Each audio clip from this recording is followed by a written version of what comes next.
Now I want to get you. I want to get you into politics, though, and I want to get you that into was a the House. mistake. Politics was a mistake? Oh, sure. How is that a mistake? I didn't enjoy it. Don't enjoy it now. But I was stuck with it and no choice. About after I with Dan Alfred, about 2 years, she called me in the office. I said, well, I guess I did something wrong. But by that time, I understood her moods and didn't worry. You have been better than good at this. I said, thank you, Your Honor. I don't like losing you. I guess I'm fired for some reason. But I talked to the mayor, and he wants you sent to the district attorney's office because he thinks you need some practical experience in the law, which is true. I said, well, Your Honor, she said, don't ask me. She said, I can't go contrary to the mayor. She said, I don't want to lose you. You're the best one I've ever had, which is very high praise from Ann Alfred, very high. She said, but the mayor said he'd like to have you get more experience in the district attorney's office. She said, Leroy, she said, there's no other choice.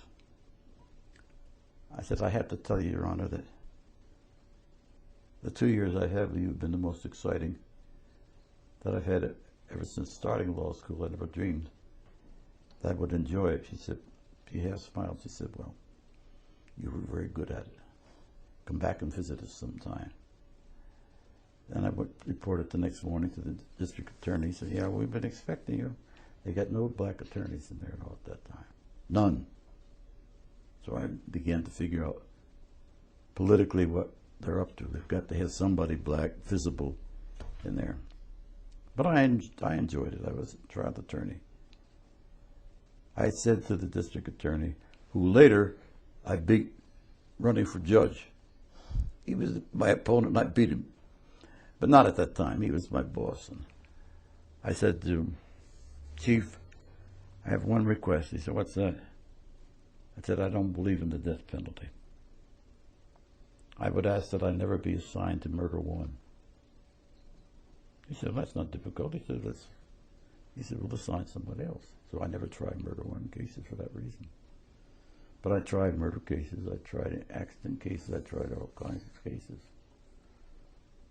there, and did not enjoy it, but I learned a great deal about criminal law. And I was at trial of a major case and coming to the end of it, when one of the clerks came down where he was and slipped a little piece of paper on the table in front of me. I looked at it. I said, what's this? He said, I don't know. I said, this thing says I'm to report immediately to Democratic headquarters. I said, I'm in the middle of the trial of the case. I said, I can't do that. He said, I don't know. I said, well, okay, thank you. So I finished the case. Talked to the district attorney and said, I've been asked to come down to the Democratic headquarters. He said, what's that all about? I said, I don't know. He said, well, go ahead.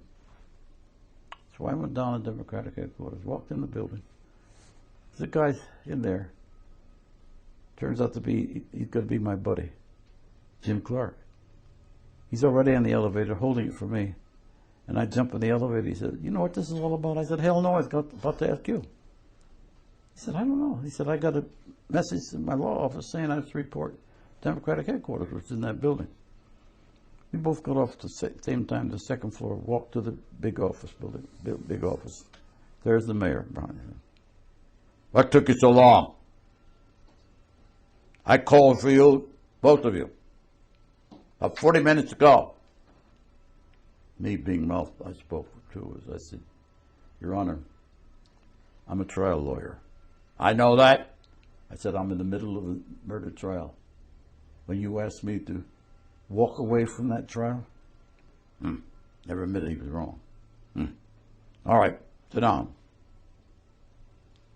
Jim sat down and I sat down. Jim said to me, what the hell is this all about? I said, I don't know.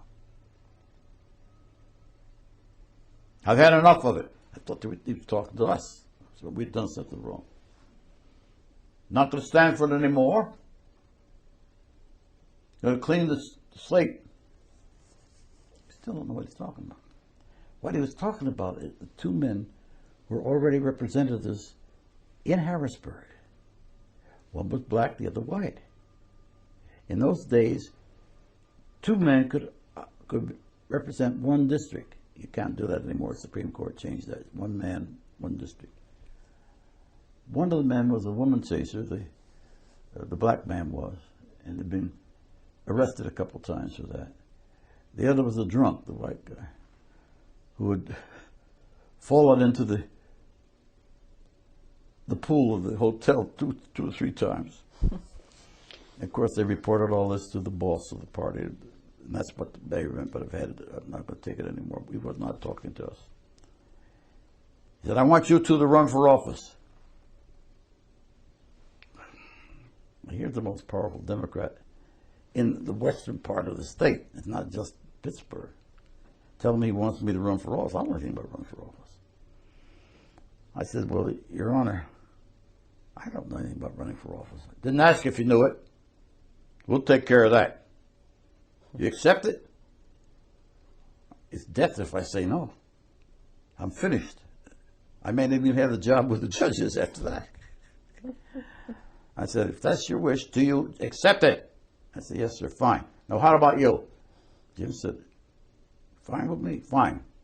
We'll be in touch with you two. It'll be a hard race, but we're going to win it. That's all. We walk out of there, and I said to Tim, do you know what the hell has happened to us? He said, what? He said, we're candidates. I said, yeah, but I don't believe it.